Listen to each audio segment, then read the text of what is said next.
Just in DEMS we may have to turn America upside down to turn it right side up, watch.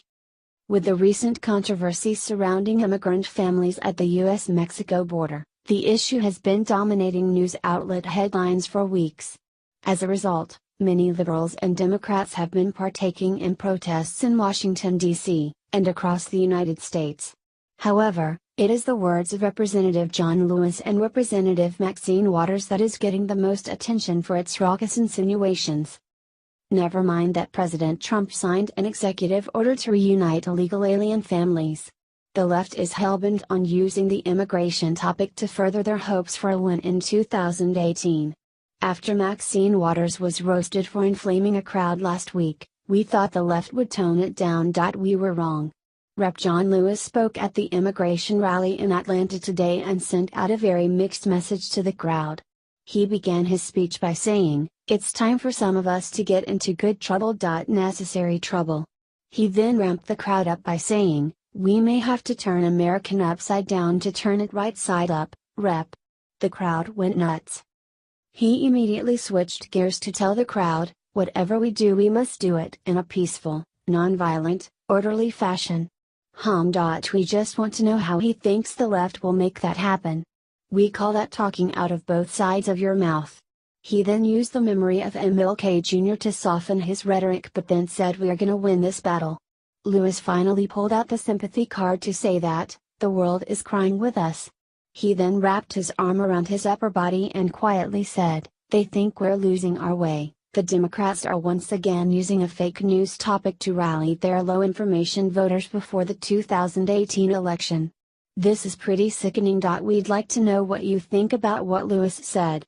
Is it a veiled threat for violence or is it just rhetoric that will be ignored?" We can't help but think of Representative Maxine Waters and her words last week. Let's face it, Maxine is really great at whipping up a crowd and spewing rhetoric straight from the Democrat playbook. It's always Trump, Russia, the wall and then the illegal kids mantra. But this speech took a dark and disturbing turn. The thing that's most disturbing is what she says at the end of her rant. She calls for staying the course by harassing Trump's cabinet members anywhere they are. Gas station, restaurant. The mob went wild. This is insane and very disturbing behavior that could hurt someone. Can you imagine if you were a cabinet member for President Trump? History will record while he tried to step on all of us, we kicked him in his rear and step on him.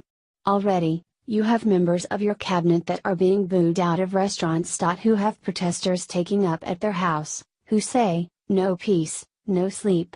No peace, no sleep." And so, let's stay the course. Let's make sure we show up wherever we have to show up, and if you see anybody from that cabinet in a restaurant, in a department store, at a gasoline station, you get out and you create a crowd and you push back on them, and you tell them they're not welcome anymore, anywhere. Mr. President, we will see you every day, every hour of the day, everywhere. That we are to let you know you cannot get away with this.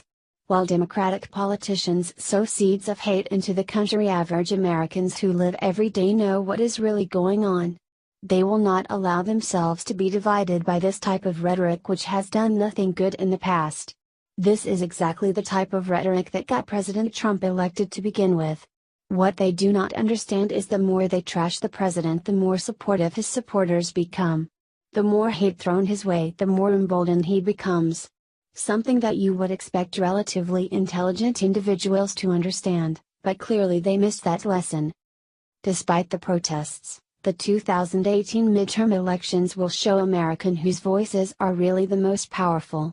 Because protesting does not have the same power as voting, and Republicans have always statistically shown up more for midterm elections than their Democratic counterparts. Something that very few liberals have taken into consideration.